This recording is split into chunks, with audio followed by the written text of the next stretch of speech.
Hey, Talia here, and today on I Got Back Up, I'm joined by Ben Parker. Diagnosed with multiple sclerosis at the age of 32 in 2008, it was a day that freed Ben, but also told him that things were going to be tough. The one thought that came through was just hold on.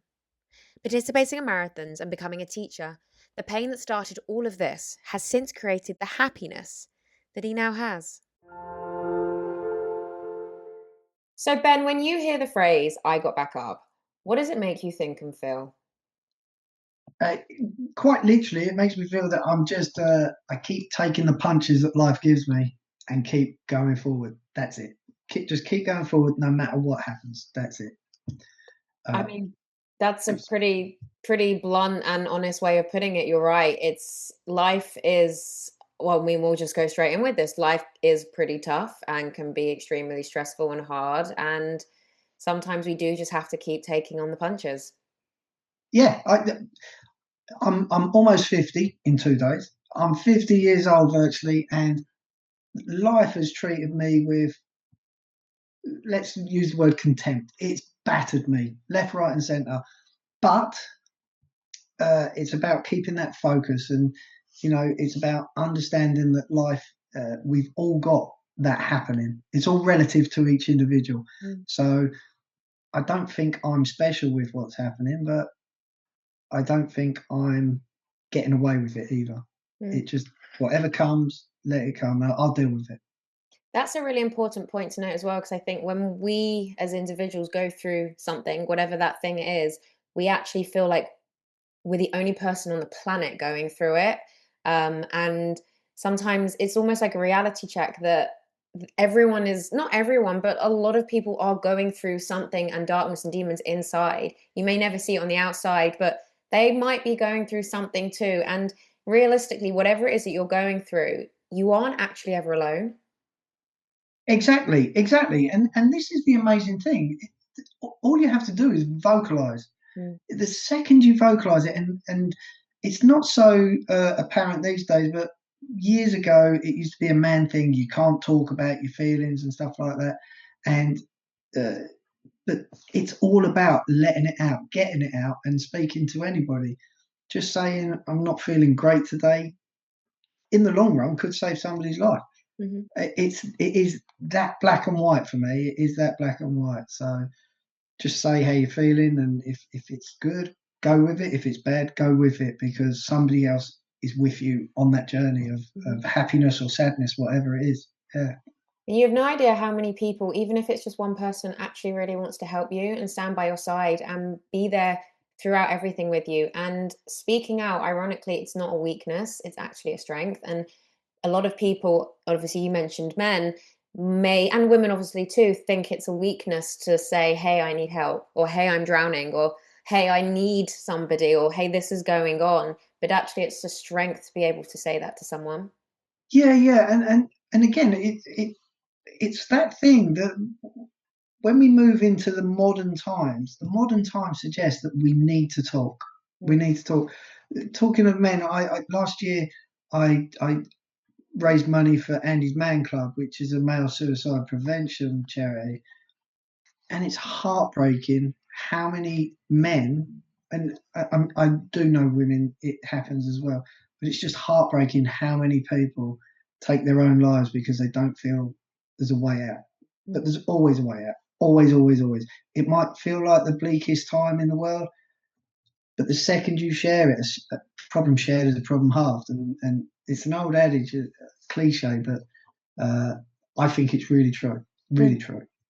I agree with you. I know the phrase as well. And I do believe it's very, very true because sometimes even just getting that thing in your mind out of your mouth and having somebody else listen to it, even sometimes if you just want to be heard and you don't want feedback, vocalizing it Yeah, actually helps you get it out. perfect. Yeah, I'm very fortunate. My wife, a few years ago, I wasn't feeling great, and I would just tell her every day, "This is how I'm feeling. I don't need you to do anything, but this is how I'm feeling." And she she'd just sit with me about it, and she'd take it on. She'd say, "I've heard you. Uh, we'll get through it. that's what she used to say. We'll get through it, and she'd give me a hug, and we just keep going. And it's things like that. It Mhm. doesn't have to be your wife. It doesn't have to be a family member. Mhm. It just needs to be someone. As Mhm. long as we can talk to people. Uh, I'm very pro talking. I'm very pro letting people know where you are. I'm very pro don't suffer alone, because we Mhm. can't suffer alone, because that's where the problem lies. Mhm. I agree with you. I agree. And once we suffer alone, we spiral into a very, very deep, dark hole that can take a very long time to come out. Yeah, isolation is a thief of happiness, I suppose, and it just wants you by yourself on your own, so that you can fester all that horrible negative stuff. And that's where I don't live. I can't. It's too much to deal with. So I try and stay the other side of the fence. And And I want to just mention on a point you just said that sometimes it isn't even advice. Sometimes it is just having somebody listen and going, okay, okay, I'm here, and giving you a hug and I don't know, holding your hand or just being by your side. Sometimes it's not even them working out a plan of action with you, it's yeah, just listening and being there. exactly. And this is the thing. Quite often, when somebody tells me something that is quite deep, or often the answer will be, I don't know what to say to that, but I've heard you, so Hmm. I'm not going to give you advice. Hmm. That's the biggest advice I can give. I'm not going to give you advice. Hmm. I've just heard you and I'm with you. Hmm. And that's the best thing I can do in that time. And sometimes it's all you need to do. So, on that, let's move on then to your journey. And I want you to start us wherever you feel most resonates. I want to go 2008. 2008. It's when I was diagnosed with multiple sclerosis. The day I was diagnosed with incurable disease, chronic illness, whatever you want to call it. It's the day that freed me, but also told me my life was going to be tough. Uh, I'd suffered balance problems, numbness, blurred vision, speech problems, stuff like that. And I was a bus driver at the time. It wasn't a good look to see a bus driver tottering along at bad balance and all that. Everyone thought I was drunk half the time, but I don't even drink. And but the numbness and everything, it was very difficult with the pains and stuff like that. So for about 10 years, I was trying to get a diagnosis, and it finally came on March the 17th, 2008, at 1:21 p.m. is when Dr. Bradbury at the hospital I was visiting, he said, yeah, you've got a demyelinating disease, multiple sclerosis. And everything went numb at that point, but the one thing that came through all the confused thoughts was, just hold on. Mm. Just hold on, because it might be incurable today, but science and medicine are amazing. They're phenomenal. And I've seen some incredible things happen with people getting well, and parts fixed of them and stuff like that. And I've just thought, I've just got to hold on. I said 20 years. We're almost 20 years, and they're getting so much closer, so much closer. Uh, but although it was a very painful time in life, it was also that freeing thing that I was able to stop worrying about what it was and focus on what I can do to keep it at bay, sort of thing. And I, I hate sounding like a cliche, but it is there. That's where you keep yourself well. Uh, Positive thinking, uh, forward focusing, stay away from the negative as much as possible, and just keep doing what is right. And today I'm in a wheelchair when I'm outside the house because I can't walk very well. I walk terribly. It's painful. My legs hurt. I trip over a lot. I hurt myself. So I'm safer in a wheelchair, and but I'm the happiest I've ever been. And it sounds weird, but I've never been happier. And uh, every day I get up, go to work. I love what I do. I'm a teacher. secondary school, well, upper school. I just love it. I love what I do. The pain that started all this has created the happiness that I'm at now. Mm. That's a really, I don't want to say good one, but that's a really interesting point, and really hit me as you said it, because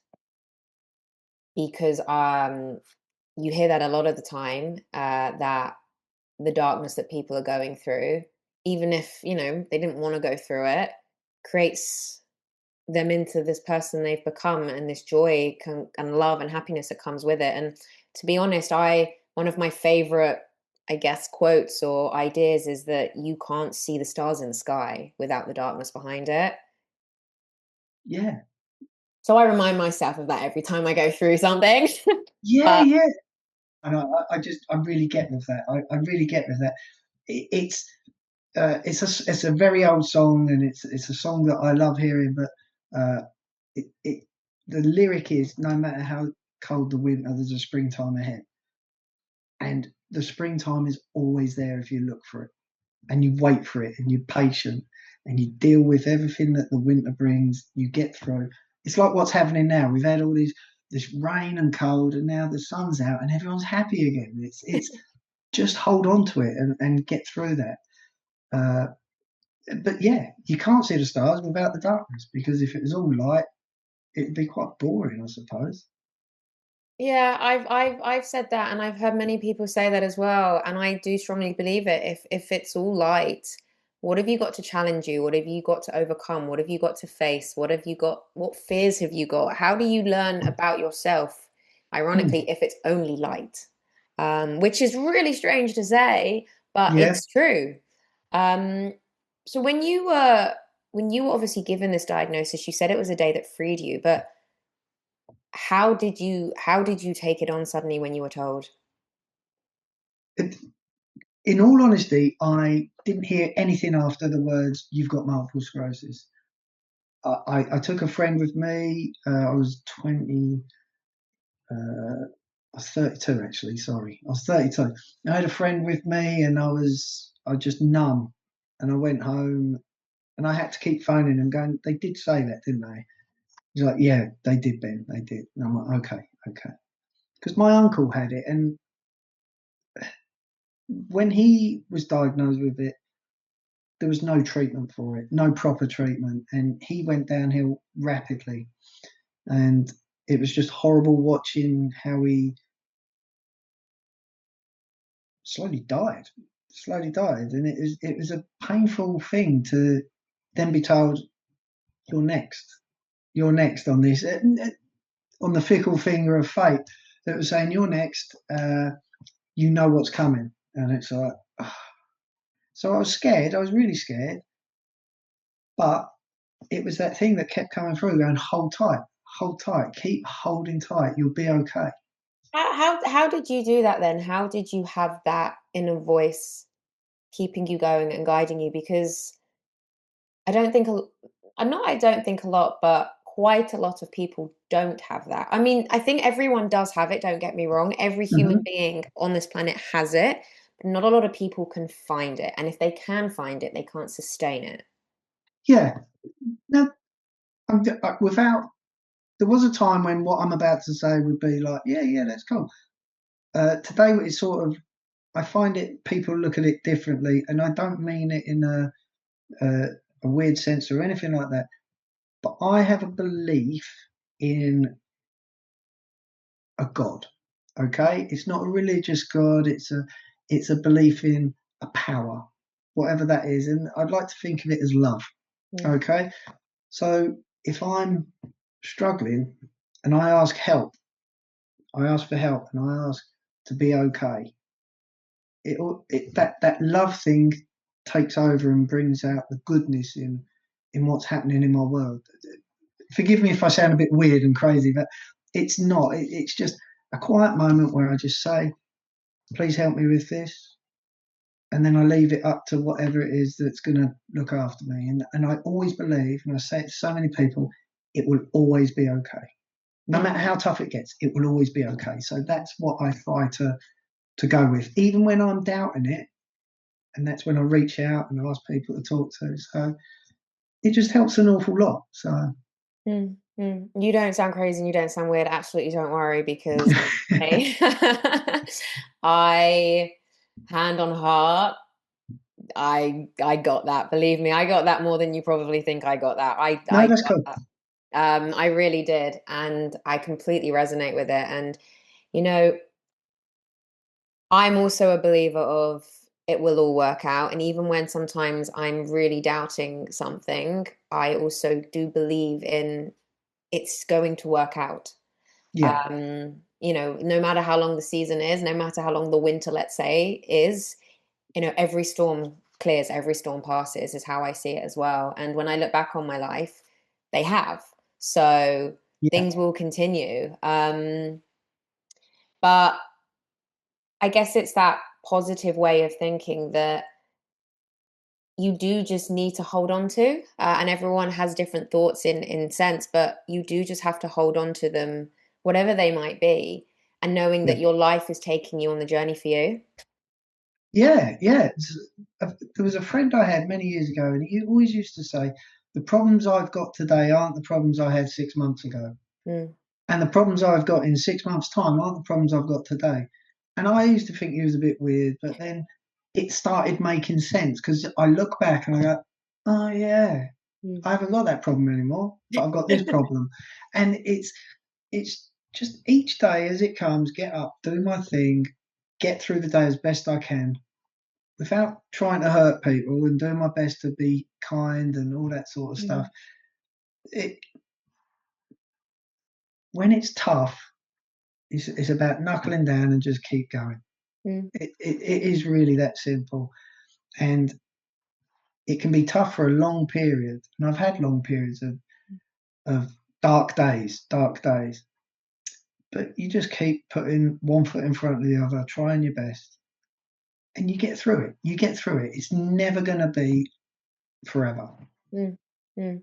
I agree with you. You mentioned love before, and I think love is a huge force, because I want to call it almost a force that we don't even recognize sometimes. And the more we do anything with love and from love, the more we receive back.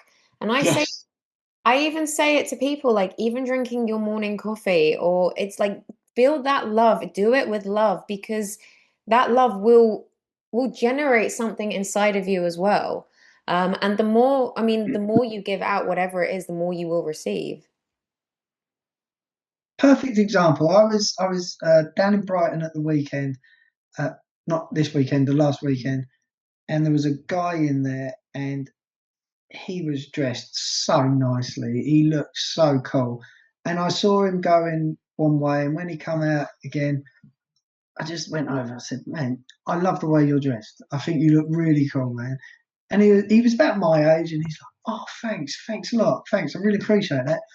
And then we had this conversation, and I had just taken part. I'm not trying to segue this in, but I had just taken part in the marathon in my wheelchair, and he was like, "I saw you a few times out there, and I think you're amazing, that and all of that." So I was giving him some goodness just because I thought he looked really Mm, cool. He was giving me some goodness back that neither of us were planning to do. It just happened organically, and we were just really there's a bit of a loving going on, and it was just like, and we both went off all happy and everything. It was just a lovely thing. So I'm completely with that. Whatever you give out, it will come back to you. It mhm, will, mhm. without doubt. I really like that story. And if you are, if you're a passionate person, you have energy, you have love inside you, which we all do, don't harbor it. Don't make it small. Don't make yourself small. Give it. If that's Yeah, complimenting a stranger or asking the server when you're getting your coffee their name, those tiny little things, you have absolutely no idea. But it's a connection, it's a warmth, it's a love. And just do everything you can possibly, even if you are in a dark space, try to do everything you can with with your passion, your love, and your energy. yes, yeah. It's one of those things, and I'm really with that. If I can be good, I go to work. I'm a teacher, like I said. These kids, they come into school. they're teenagers, half of them, they're a bit miserable, and it's because that's what teenagers are. But if you can show them that love in caring about them, like there was a young lady in my class today, and I said, "Oh, you had your ears pierced over the holidays?" She's like, "Yeah." I said, "Oh, yeah. I am aware of everything about you guys because I have a interest in making you helping you to become the best people you can be." Mhm. Mhm. So if you notice these little things and the little hair differences and something about them, whether they're looking sad as well, and you can pick up on that and you can say, "What's going on?" "Oh, nothing." And I've had this several times, but nothing's happening. "Come on, what's going on?" And then they just burst into tears and tell you what's happened, and you go, "Okay, that's all right. I'm here. Don't worry. I'll look Mhm. after you for a moment, and then we'll deal with it how we need to." But it's about doing it with a loving heart and uh, an open heart as well, and letting them know that you're there for them. Mhm. And if you can take that into the world in whatever guise, in whatever aspect, I'm going to just interject with this. I'm not perfect at it. Okay, I do have days where I'm growling and grouchy and all that, Don't we all? but this is it. So I don't want to put across that I'm this perfect person going around trying to make everybody's life better all the time, because sometimes I'm not very good at it, and sometimes the best thing I can do is stay in bed. Mhm. But it's when I'm out of bed and I'm trying my best, it's a wonderful thing to be able to do that for Mhm. anybody at all. And sometimes all we need to do on some days is stay in bed. I've been there. I know what it's like. Sometimes it's all we can do. It's tough.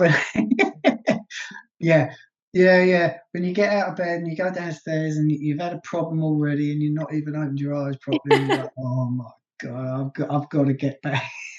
Yeah, this is dangerous now, so I'm going to stay where I am." Yeah, Hey, yeah. if you don't laugh, you just cry more. So, This is it. This is it. I've done enough of that. I've done enough of that. So I want to bring the happiness. So yeah, yeah. so then let's move on. So obviously you've been given the diagnosis to where you are now. What's that journey been like? It's been amazing. Absolutely amazing. It's been one of the most beautiful things, the most crazy things, the most. It's one of those things where nobody believes any of it's going to happen. Okay, so I was a bus driver, and I'd just been told you got MS, and I was like, right, that's bus driving gone. I've got no education because I was a little toe rag at school. I've got no GCSEs. I've got nothing. Uh, but I decide I want to become a teacher. Okay, so I want to help young people because I was at the point where I've got no income coming in because of my lack of education. So I wanted to. I realised I needed to help young people not to do the same as me, to Mm. have nothing to fall back on. And when I was at school, I used to love mathematics, and uh, I still had a love for mathematics. So I phoned up, and this is a true story. I phoned up the teacher helpline or whatever it was. And I went, "I want to be a maths teacher." They're like, "Okay, what's your degree in?" I'm like, "I haven't got one." "Okay." They're like, "Okay, have you got A levels?" "Nah." "Have you got GCSEs?" "Nah." They're like, "Well, you need all of them." "Oh, okay. How long is that going to take?" They said, "Well, that's a year, that's 2 years, that's 3 years." I'm like, "Okay, 6 years." Okay. I said, "I'll call you back." "I'll call you back." 6 years later, I called them back. I went, I've got my degree. I've got that, this, and that." They're like, "Yeah, we've got notes on your call. Actually, this is ridiculous." And then I got into my teacher training, and that was in 2019. And yeah, I just put myself in a room in my house and just taught myself everything. And it was just a crazy journey. And everyone was like, "You'll never be a teacher, Ben. You'll never be a teacher." Blah, blah, blah, blah, blah. And I actually said to a couple of people, "I'll leave that to whoever decides, Mm. the being, the love, the power." And they're like, "Yeah, you won't be." And here I am today. So I went into a classroom.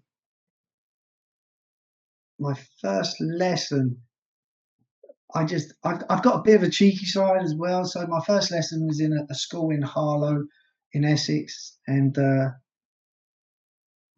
didn't know what I was doing. And I said to him, "Look, this is my first lesson, so please give me, be a bit gentle, because if you are problematic, I've got a gun in my bag." As a joke, as a joke. And there was a teacher at the back of the classroom. I work under her today, and she just went, "He's coming to my school." And then I went through the training, and it was just, I loved it, and I love teaching. It's one of those privileges. I know I get paid for it. I know it's a job, but it's a privilege to be able to share my life with young people as I'm teaching them mathematics. Because when I was at school, I don't know about yourself, but teachers were very, there's the wall. You don't know anything about me, and I'm not telling you anything. Mm. But I want to change that, and education has changed over the years. I tell them all about my life. We had a countdown on my board for my wedding over the holidays. They're so invested in my life as I am invested in theirs. And I just love the way we can interact. And that journey from being at my lowest ebb, being told you got multiple sclerosis, uh, you're done. That's how it felt, to get to the point where I'm a teacher, where I'm really respected by the pupils. They're understanding to me of me being in a wheelchair. We have jokes about it. Uh, it's it's like the wheelchair's not even there. They talk to me like a human being, and the jokes, I mean, of about the wheelchair, little things, little funny jokes. Because I take the Mickey out of them as pupils, and I allow them to take the Mickey back. And if it's about the wheelchair, I'm cool with that. As long as there's no spite in it, I'm really happy. I will pull them up if I feel it's spiteful, but if it's just having fun, I'm going with it. It's a really beautiful thing, and to be able to educate them and bring them into the wider world with a, a knowledge of disability, stuff like that. It's really quite cool, because I never got that when I was a kid. I didn't even get a hello outside of school from teachers. So it's a lovely thing. It's a really lovely thing. Mm. Those kids sound very privileged to have you as a teacher. And it's a two-way thing. I'm privileged to have them as pupils. I genuinely am. I love seeing them. And I said to them today, "I've really missed you guys." And they're like, "Have you?" I'm like, "Yeah, yeah, you're quite cool." They're like, "No, you don't mean that." I'm like, "Trust me, I do." And then some days I'll say to them, "You do realise I get paid to pretend to like you, don't you?" And they're like, "What?" I'm like, "No, I do. I don't care." And it's a joke. It's a joke thing. And I yeah, it's an honour to be able to have that privilege of being able to teach. Mm, And I mean that 100%. And I've never doubted what an honour that is. mm. So it's really quite cool. No, that's amazing. And you know what? That story as well, I loved it. You said, okay, I'll give you a call back. And 6 years later, you came back. And it's amazing because no, you didn't let it stop you, because I think a lot of people would hear 6 years of education or 6 years of anything to get where they want. They would have Yeah, gone absolutely no and pulled the plug. but this is it. Make a plan. I've always got a 5, 10 year plan. I've always got that. At the moment, I've got a plan. My plan is to. Uh, I need to write a book about my life. There's other aspects of it that are just, it's just amazing to see me today from what's happened throughout my life, and with the it's just punch after punch. Like I was saying at the start, every punch you get given, just keep moving forward. It will be okay. And I'm at that point where I can look back at it and go, I've said it. I need to let people know why I've been saying it, because it's so true. You just got to keep taking the next step, Mm, and keep uh, affecting the world in a good way, and, mm, and allowing it to see that there is good in the world, mm, whether it be just a smile or something like that, picking somebody up, uh, whether that be emotionally, spiritually, physically, whatever. Just pick people up wherever you go, sort of thing. So Absolutely, bring your light, no matter how small it is on some days, but bring your light wherever you can to whoever you can. yeah, yeah, and the, the, the, you know this thing you said it earlier is that whatever you give out, it comes back Mm. threefold, tenfold, whatever. Now, since I got in a wheelchair, I had a teacher colleague who was doing park runs, and he's like, "Ben, you got to get involved in a park run." I'm like, "I'm in a wheelchair." He's like, "Yeah, but there's a guy in a wheelchair at the park run. You come along." And I'm like, I was umming and ahhing, and he kept harassing me for it. And I went. I went at one point, and it was about 2 years ago, just under 2 years ago. And I went round this 5 kilometre course, and it took me just under an hour and 20 minutes. It was painful. It was really painful. Uh, but this is the next phase of my life, you see. It's all phases. And I had a bug for it. I know I was really slow, and even the tail walkers were going, "Come on, mate, we got to go home. We got things to do." They weren't. They were brilliant, and I was just like, I felt welcome. I felt like they wanted me there, and I've just kept going back. The same place. I'm going back, and this is an emotional thing. What I'm about to say, so it's a beautiful thing. I had a phone call last week from somebody from the park run, and they said, "Ben, I need you to come and meet me." And I'm like, "Why?" And they're like, "Just come and meet me." I'm like, "But what is it?" They went, "I can't tell you." I'm like, "Okay." Right. So I did a post on Instagram saying, "I've been asked to meet somebody somewhere. They won't tell me why. If this is my last post, I shouldn't have gone." Right. So, but I went and met them, and they're like, "Come with me, come with me." And we went down to this underpass. This sounds really sinister, but the local council have commissioned uh, all the underpasses to be decorated with street art. And one of the murals is a park run mural, and I'm one of the people on it. And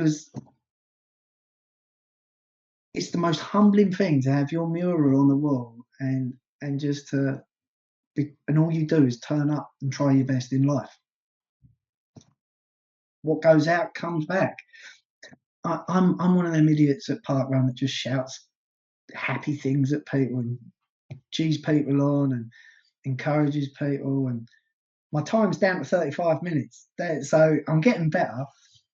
But to have that mural, it's another honour that I've been bestowed just for turning up to life. And it's yeah, it really chokes me up, to be honest with you. And I'm nobody special. I'm nobody important. I'm just a guy who's trying life. That's it. It's a beautiful thing. It's on my Instagram account. If you want to check it out when you finish, have a look because it's jaw dropping. I love it. So yeah, yeah. That's absolutely beautiful, and you should be really honored. And yeah, that must feel absolutely amazing to see that. And I love the shady way it happened, but it must feel absolutely amazing to know that's there and someone's done that for you without you even knowing or asking.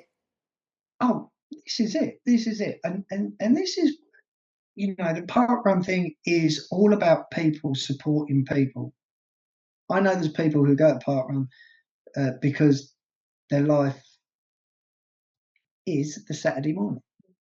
And I love that. So why not make it great for them? People turn up who run it and they do it an amazing job. You've got volunteers turning up every week. They cheer people on. They cheer people up. They pick people up, uh, and they've been so cool about a wheelchair guy being there and supportive, Mm. and it's it's just astonishing. I genuinely and it's been up a week and a half, and I still look at the picture every day, going, "Oh God, that's me." That's it. And people know it's me. I see them and I go, "I've seen your mural," and I'm like, "Yeah, I know it's awkward." It's really awkward, but it's actually so beautiful. I'm very grateful, very very grateful. So. You might spend the rest of your life looking at that picture and, you know, not being able to believe it, and if that's the case, then so be it. Enjoy that feeling. Yeah, yeah, it's one of the most humbling things I've Mm, ever experienced. The other humbling thing was somebody being wonderful enough to marry me. That's mm, another wonderful thing that's happened recently. Uh, it's life just keeps throwing these great things at me at the moment, and mm, uh, the park run hasn't been the end of my. I'm not an athlete by a long shot. mm, Okay, I I've seen you talking with proper athletes, proper brilliant, amazing athletes. I like to think I'm just a guy who's trying his best to be better. mm, Okay, so from the park run, I got the bug of distance pushing in my wheelchair as well. So uh, 10 kilometers, half marathons, marathons, all sorts of stuff. And then last year I tried to cross the country from uh, Lowestoft to Land's End, go sideways rather than up and down.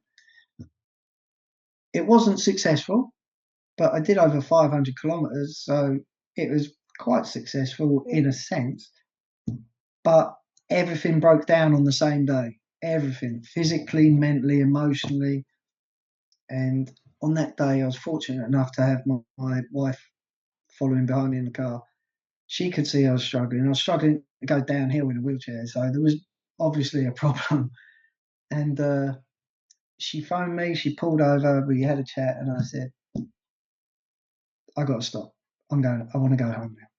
It's a bit Forrest Gumpy, by the sound of it, but it was. I just want to go home. So she said, "Okay, that's what we're going to do." She's so supportive. She said, "You've done amazing." I'm like, "I've done okay." We went home, and I decided I was going to do it again this year. And friends and supporters, and I've got a bit of a team. It sounds really weird. I hate saying it, but I have got a bit of a team. And one of them come around and said, "We're not going to support you this year if you try and cross the country again because we don't think you're equipped. We don't think this, that, and the other." And I'm like, I wanted to argue with them, but they gave it such a good argument, and they said, "We've got these other things that we can you can have a go at."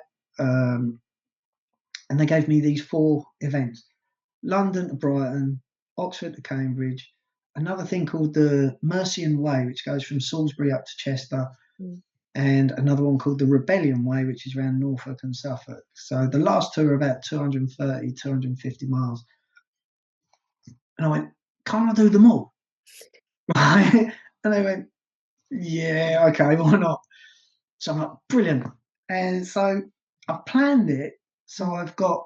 um, I've just done London to Brighton. So I did Buckingham Palace to Brighton Pier over 3 days with another guy in a wheelchair. We camped in a tent at night. It was crazy. It was amazing. It was brilliant. It was hot. It was sweaty, and it was phenomenal. So we've done the London Brighton. Then I did the Brighton Marathon at the end of it and got a PB. Got a PB. So, but something happened during the London to Brighton, and we went up Ditchling Beacon, and I haven't shut up about this ever since because it's like that. I don't know if cyclists are watching this, they'll understand what Ditchling Beacon is because we had this couple that were waiting at the bottom of it when we got there, and they said, "We've just seen you in the village, and we were just wanting to see what's happening because you're not going up there, are you?" And there's two guys in wheelchairs, and we're like, "Yeah," and they're like, "Oh, this is going to be interesting." So we're like, the guy I was with, he's already done it before, but when we went up, I didn't realise how steep and how tough it was, and uh, I ended up going up there. It's a 1.5 miles or kilometres. I can't remember which one. It can get to a gradient 18%, but it averages 9.5% gradient, which is quite something. Mm. I did it in about an hour, and I got to the top, and my friend said, "You're only the third person in a wheelchair that's ever done that." And I'm like, "Really?" He's like, "Yeah." in the world. You are amazing. And I'm like, oh my God. So I was like that. So as we're cruising down to Brighton afterwards, I had a big smile on my face. I'm like this every time a cyclist goes past and they're cheering that. And it was just an amazing event. Amazing event. I was just going to say that I can see, obviously, if people are listening, they can't see this, but for people that may be watching, I can see how happy that made you because your entire face is like lit up telling me. Yeah, yeah, And it's yeah. made me light up looking at you because it's the passion in how you're explaining it as well. Oh, but it was phenomenal. The sneaky thing was, I'd said to him beforehand, I'm not going up that beacon. And he's like, no, that's all right, that's all right. Day one, when it's just me and him on the road, he's like, have a think about going up beacon. And I'm like, yeah, yeah, I'll have a think. And he just kept putting it in there. And then on the third day, he's like, we're going to have to go up the beacon. And by that point, I'm like, yeah, right. Because he chucked it in so much. And I genuinely tip my hat to him. The guy was the most supportive person I could have been with, the most helpful person I could have been with. And I think he was the only person I could have been with at that point to get me to the top. Uh, and I'm so grateful to him. And I'm never going to do it again, ever. Because it was horrible. It was really horrible. But I think it helped me in the marathon later on in the week because I smashed it by 2 hours. My PB was broken by 2 hours. And I was like, I Mm, can't believe it. I loved it. I loved it. mm. So, You know what? And it's fantastic. I mean, it's absolutely amazing. So, congratulations. But what you just said sparked something in me, which made me think, well, you think doing it probably helped with the marathon. It probably did because it probably switched something in your brain that you didn't even realize maybe needed a switch to just give you that extra push. And on another note, like I ran the London Landmarks half marathon a year and a half after my accident. And the reason I'm explaining this is because of what you just said. I made a point to not stop once during it because I know myself, and if I stopped once, yeah. I would have stopped every single time I wanted to. Yes. I ran through a stitch. I did it all, and I would not let myself stop. And the reason I'm explaining this is because, and I remember that last mile or kilometer was horrific. It was horrific. But and I remember it crossing the bridge now by Big Ben. I remember it, but it has done something to me internally because I'm able to go. I pushed my body, my mind, my soul, my existence through that, and honestly, it was one of the toughest things I've ever done in my life. Yeah. And I did it.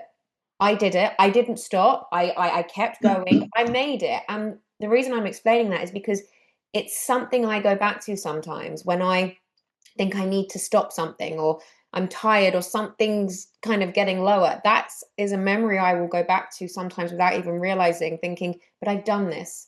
I am Yeah. capable of doing hard things. Yeah. And we are. And this is the thing. I did the Brighton Marathon last year as well. And it took me 5 minutes shy of 7 hours. Okay.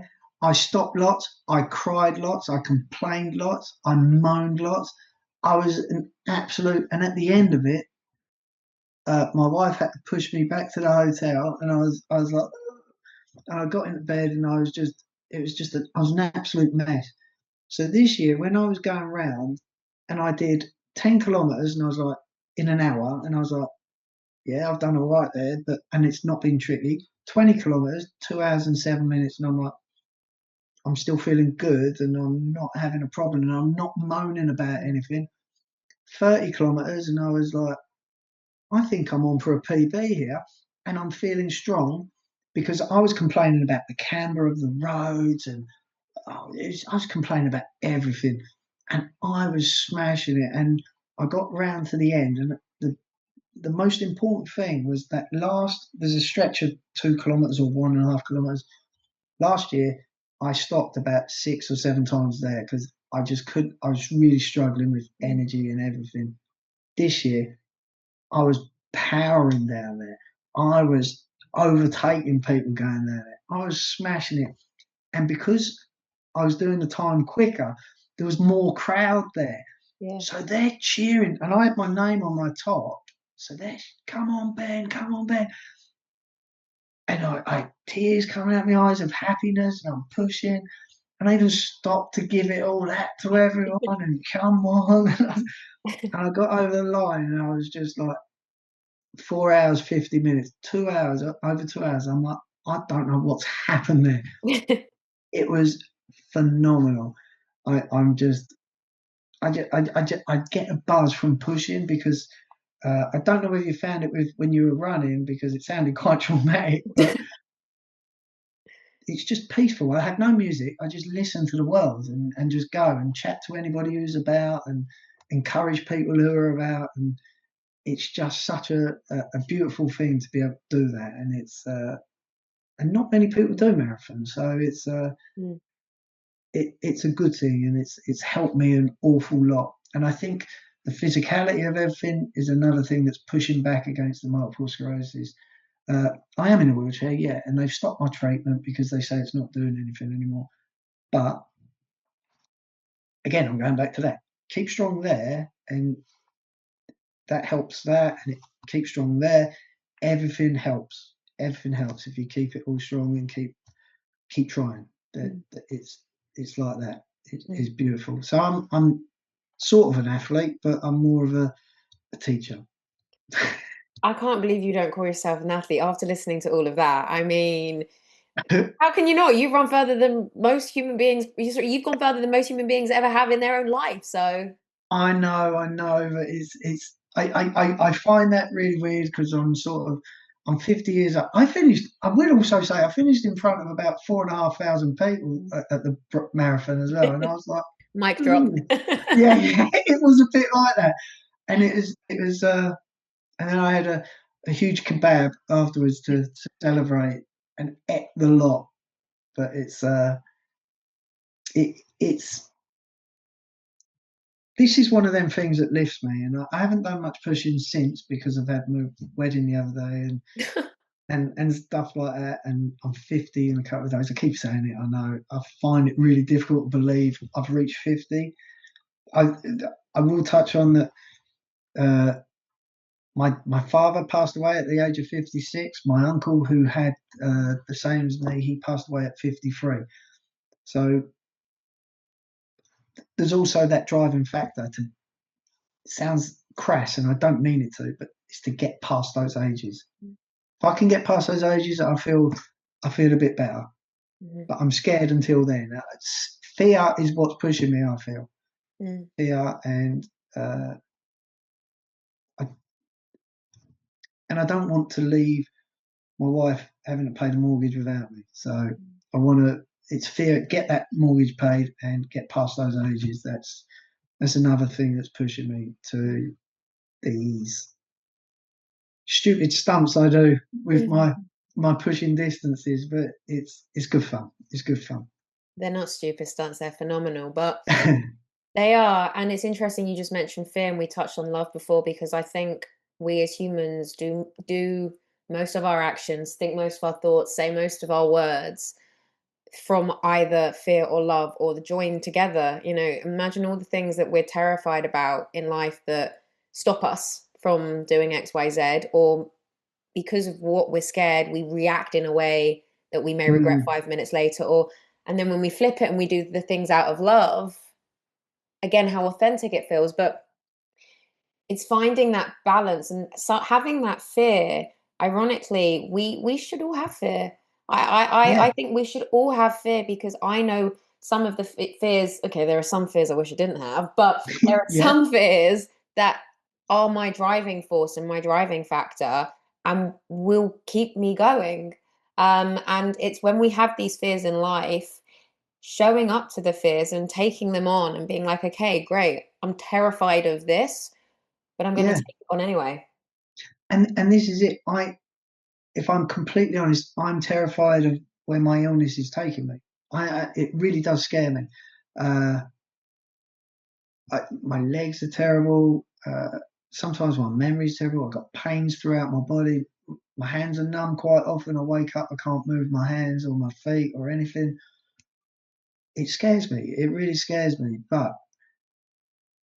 it's that fear that I don't want to let myself down. Mm. I don't want to give up. I can't give up. People, it's up to people, and again, it's all relative to the individual. But if somebody wants to give up and just sit back and let it just swallow them up, whatever that is, that's okay. It's okay. The world needs everybody of every persuasion to exist.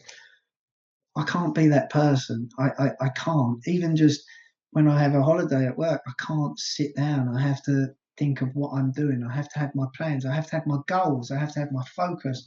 I have to have my love. I've got to have everything that keeps me going in that direction, which is forward. There's no point looking there. I do look there and wallow in it sometimes and hanker for the days when I could kick a football about and stuff like that. But I was even thinking of taking up wheelchair pool because I used to play pool and I was okay. I wasn't brilliant. But I was thinking maybe I could take up wheelchair pool. That's another thing. It's just about making the best of everything we've got. Mhm, mhm. So, and I think I'm giving it a good fist, to be honest. I'm trying my best. I'm, yeah, yeah. I get quite pensive throughout days and just think about where I am, where I want to go, how I'm going to get there.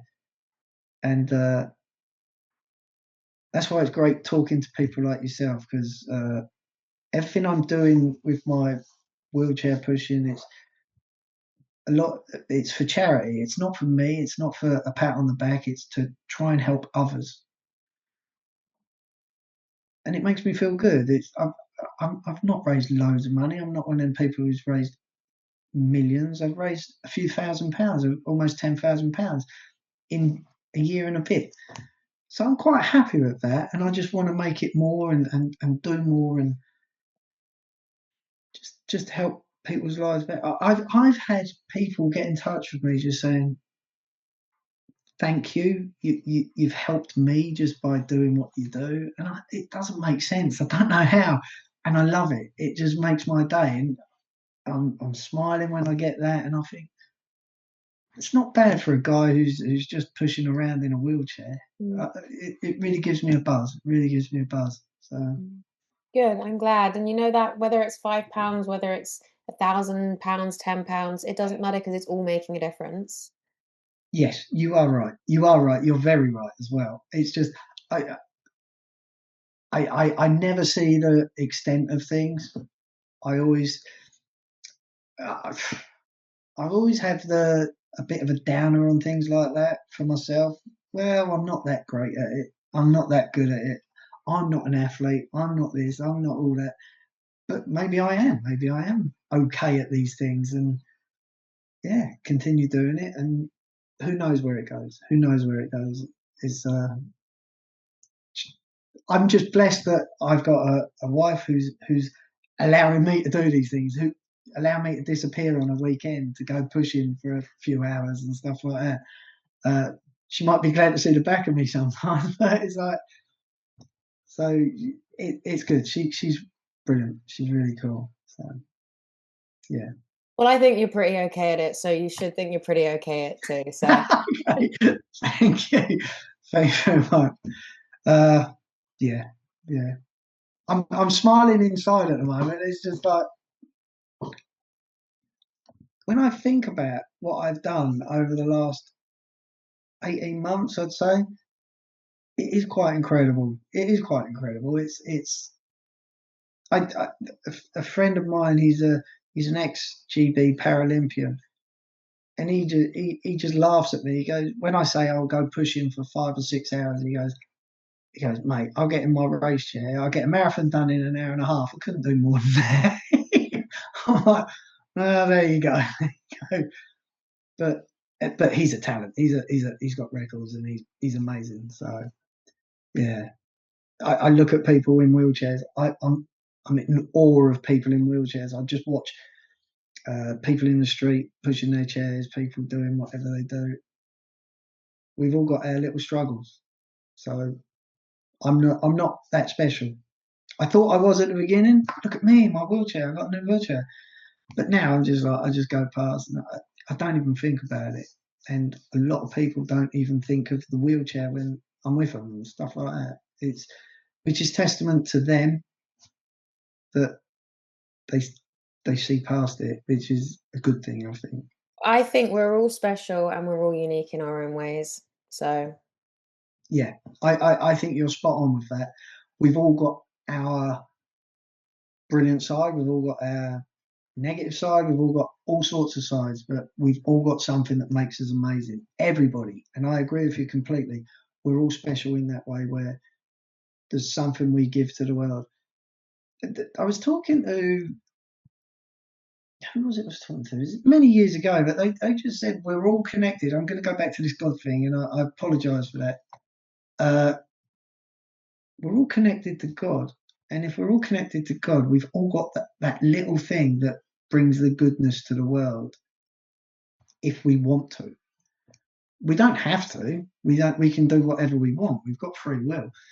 But if we all get that connection, it makes the world a better place. So if we can all just see each other's brilliance, which I try to, I really try to, uh, then it's quite cool. It's really quite cool. well, we all have a choice in life and we all have a gift and we all have this, in us and we're all on our own unique journeys. But yeah, if you can find that light per se and channel it and move forward with it, yeah, you can really change something. And that's the plan. That is the plan. What was, how do you change the world? That's the phrase. How do you change the world?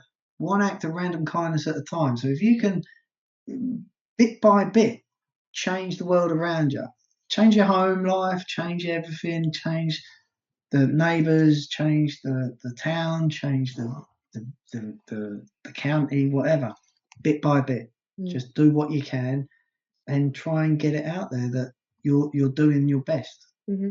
And it does get recognised. It really does. So it's about keep doing it, keep doing it, keep moving forward, and nothing will ever stop you. It won't. You know, the only thing that will stop you is yourself. Oh yeah, very good point. No, and I agree with you completely. But I don't want it. I don't Mm. want to stop myself. I'm having such a good time, uh, just doing what I do. Uh, I've always got a smile on my face when I know what I'm doing is a nice thing, is a good thing. Mhm. So why not keep that smile going by doing all the good things and the nice things and going forward and changing the world, Mhm. changing somebody's world. I changed that bloke's world in that hotel by telling him he looked really cool. I changed it just for a moment, Yeah. and then he changed mine by saying something nice. And then I go somewhere else. I'm nice and polite to people. Change their world. Change people's world by just doing your best. And you never know, actually. The next time he wears that whole outfit, he might think of you and think, you know what? I know this one's a good one. So, Yeah, yeah, yeah, yeah. He might well do. mm, And mm, when I was pushing a couple of weeks ago, we were pushing. We went through a place called Turner's Hill, and we had nowhere to stay because we were camping. And we were going up this. It was another steep hill, and this lady was walking next to us. She's going, "Where are you staying?" We said, "Oh, we're just going to camp somewhere." She's like, "You can't camp somewhere." We're like, "It's all right. We did it last night." And then she got on the phone and she just said, "My daughter runs a pub up the road." She said, "Come to that pub." Right. So her daughter and her husband, so it's Carly and Damien, they welcomed us into the pub. They gave us hot drinks, cold drinks, food, chocolate, biscuits. They gave us somewhere to stay for the night. They opened the pub up as well to make sure we could use the toilets and all that. They donated to the charity that I was pushing for, and all they wanted to do was be helpful. mm, You can't meet people like that unless you go out mm, and do good stuff. mm, The good people come to you. mm. And I was just so blown away by it. When we finished, I come home and we went back to that place, and I took some flowers and some chocolates for Carly, just to say thank you, because it meant the world to me, and her husband, their kindness, their goodness. Uh, I'll never forget it. I'll never forget it. They were just incredible human beings, and it was just they were giving out the love, we were taking it. It was just an amazing thing. An amazing thing. So Mm. Well, yeah, because what you put out, you get back. And before, when I we mentioned about how the only thing that can stop you is yourself, you are the one person who will get in your own way. And it's an important point to note. So whatever anyone else says to you, don't be the person that stops yourself, because we will all, with our insecurities, with our own demons, with our own negative self-talk, we will be that person that stops us. So don't let yourself be that person, because you have to change the talk inside to not be that person, and see what you're capable of. thanks for saying that. I genuinely mean that. It's I suffer from terrible anxiety, really crippling anxiety. I was agoraphobic for a couple of years. When I was 19, 20, 21, didn't go outside the house. And even today, so I've had anxiety for about 30 years on and off, and it gets really bad. I'm not wearing it because I'm at home, but it's like this beach band thing. It's Mm, to bring the vibrations to a positive level. My wife bought it for me because she hates the fact that I really suffer, mm, and so whenever I go out park run as well, I'm battling my anxiety mm, every time to just get there and get in the car park, because plenty of times I've just driven home because I've got to that point where I can't do it. And that's where you're so spot on. I'm the only one who stops myself. Anxiety is a terrible thing, and so many people suffer from it. Uh, so it's about pushing through that. And when I push through that, it's even stronger, the sense of satisfaction, of achievement. Uh, yeah, it's terrible. It's really horrible when it kicks in, and it's usually every time I get in my car and go out. To be honest with you, I think it goes hand in hand with my multiple sclerosis, mm. which it is one of those things. So until I find a way of getting rid of that anxiety, I'm just going to have to deal with it on a daily basis. Sometimes successfully, sometimes badly, but every time I do try. But I was reminded the other day that I was meant to go around my in-laws a few years ago, and my wife found me just curled up on the bed, just saying, "I can't do it. I can't do it." I stopped myself, and it's really tough to try and get past that at times, but we keep trying. We keep trying. That's it. The kids at school know about it as well. I tell them. They ask me what that thing is, and I tell them it's because I've got the anxiety. I've got anxiety, so it's okay to be anxious. Don't worry. So I'm an open book to the young people. I try to be, so that they know exactly what's what in the world. So yeah. You mentioned just before that you've stopped treatment. hmm How does that make you feel?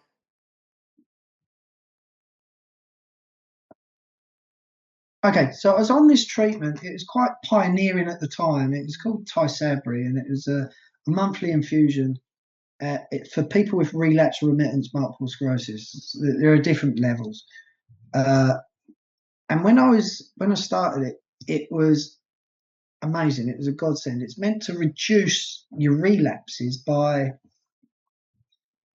70%, but it felt like 90, 100% at times. It was quite phenomenal what it was doing, because I've got really aggressive multiple sclerosis.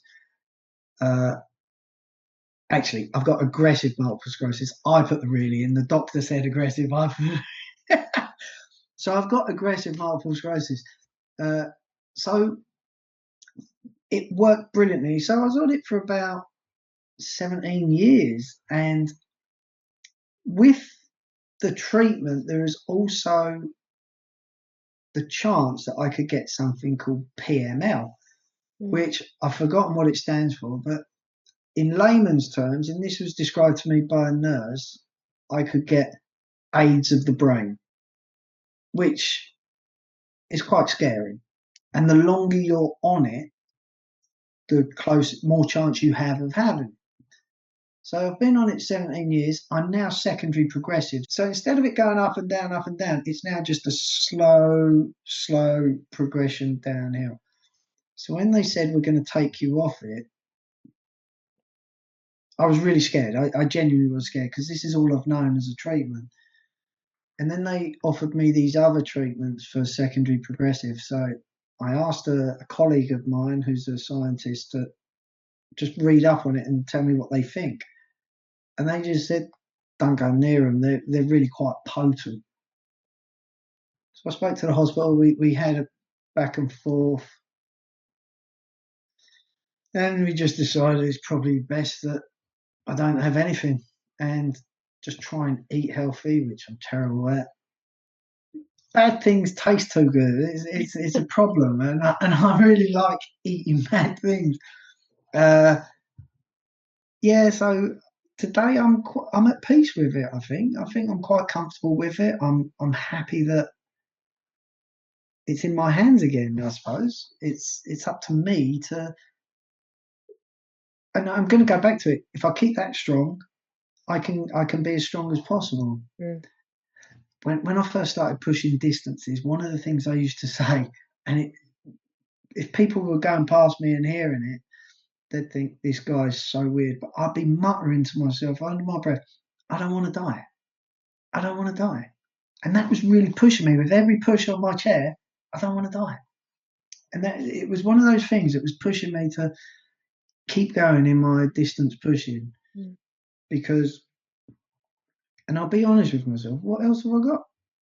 Because I'm quite good at it, I think. Mm.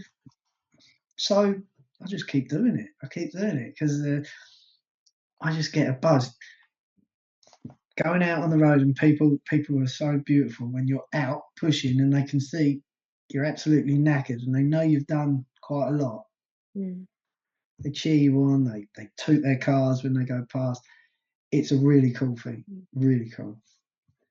So yeah, sorry, we were talking about treatment, weren't we? I was scared. I'm cool.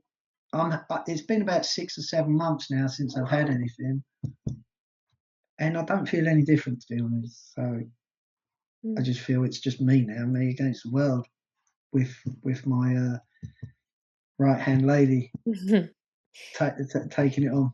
Mm. Well, you literally do in all forms keep pushing. You just Yeah, in all forms of life. that's it. That's it. And it's the only way to do it. Mm. If I take a backward step, it's only to go forward again to Mm. help me to get that forward momentum again. Mm. Yeah, yeah. It's do you know what? Without this, I wouldn't meet people like yourself. I wouldn't be able to talk with people like yourself. I, forgive me, I read up a little bit about yourself. I think you're bang on with everything. I love what you've done. It's just phenomenal. I see people going against the odds. I see little young people who have got terrible lives still smiling. Mm. I see people just pushing themselves to the extreme, and I'm so grateful that I can see that because I've got no excuse to sit back and feel sorry for myself. No excuse.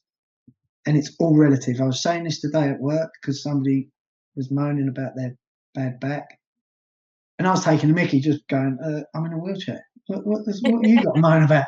And they're like, "Yeah, it's the worst person to moan about." And I'm like, "I'm joking. It's all relative. Mm. If somebody's in pain, they're in pain.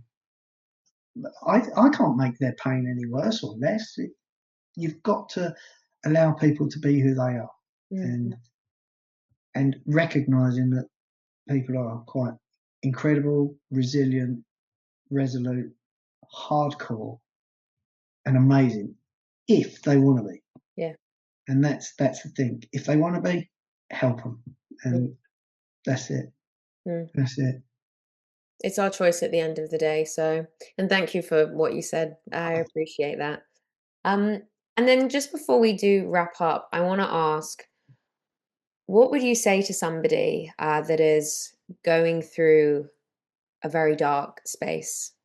I know we've spoken a lot about the mind and we've spoken a lot about positive thoughts, but what would you say to someone for that first step of action or thing to do to give them even the tiniest flicker of hope and light?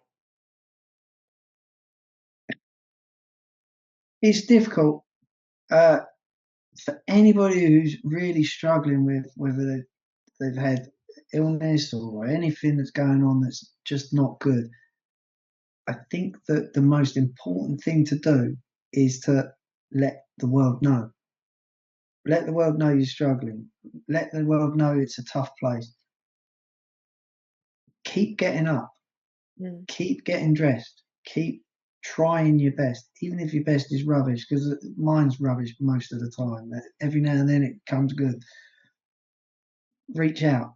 I'd say to anybody, even if you want to send me a message or just say, please, Ben, talk to me. I'm happy to talk to people. I will talk to anybody. If you send me a message, I'll message you back and I'll be like, come on, dude, let's get through it. Uh, just try. Just try. The world's a better place with you in it. mm, 100%. Without people, it's darker. With people, helping people, and with people who are getting through the tough times, it becomes much lighter, much lighter. So just keep holding on, doing your best, and it will be okay. I know mm, it's cheesy, but it will be okay. Can't see it, it will be okay. mm. So just keep trying. Keep trying, keep pushing. And yeah, let the world know. Really let the world know because the world needs you. It needs every single one of us. Don't ever think it doesn't because with Yeah, being in this world, it does make a difference. completely, completely. There's I see some people in the world, and they just in my going about daily business, and they put a smile on my face because I know what time they're going to do something. There used to be a guy, right? And this isn't to take the mickey out of him because I thought you'll understand what I'm saying. But where we used to live, there used to be a guy who walked to the train station when I was dropping my wife off to the train station, and he had amazing hair, and he walked with such bounce that his hair, it was like sideshow Bob hair, but it was Mm, bouncing amazingly. We used to call him sideshow Bob, not to because of the hair. mm, And then he cut it all off, and it ruined my day. The day I saw he'd cut it off, because I used to love seeing him walk because his hair just put a smile on my face. yeah, In the sense that what a guy! He's yeah. just going about his business. And when he cut it off, I was actually quite despondent for a little while, but hopefully he's grown it back. Hopefully, but it's yeah, the world needs everybody. He Mm. he put a smile on my face just by going to the train station. And I love that story because you hit the nail on the head in the sense that you sometimes as humans, we sometimes have no idea whose lives we're changing that will never tell us, even in the tiniest little ways. Yes, But we could be changing someone's life every day or every few days or whatever it might be, or even if it's that one thing we've said to them. yeah, And we'll never know. But that's why the world needs you because exactly. you don't realize how much you're actually impacting other people. Yes, and this is the important thing. People say to me, "Your existence makes my life better," because it does, Mm, and that's the same for you. It's the same for the guy with the hair. It's the mm, same for with anybody. It makes our lives better. That's why we need each other, and that's why we need to keep feeding off that to keep making our lives better and moving forward and changing the world as best we can. mm, So yeah, exactly. One day at a time, one step at a time. that's it. That's it. It is. It is one day at a time. I said that to somebody actually in the marathon. He was going, oh, I could hear him going, oh, I'm knackered, and all that. And I said to him, mate, it's Mm. one step at a time.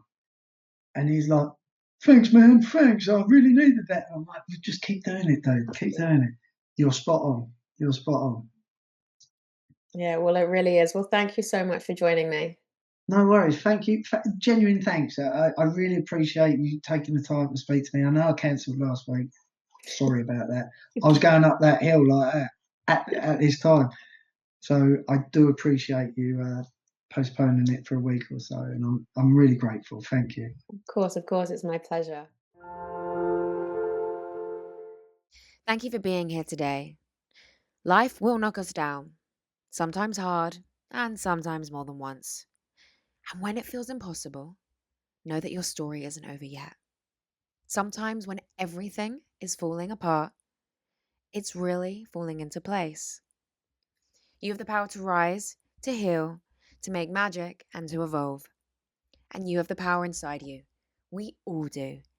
You have the power to get back up.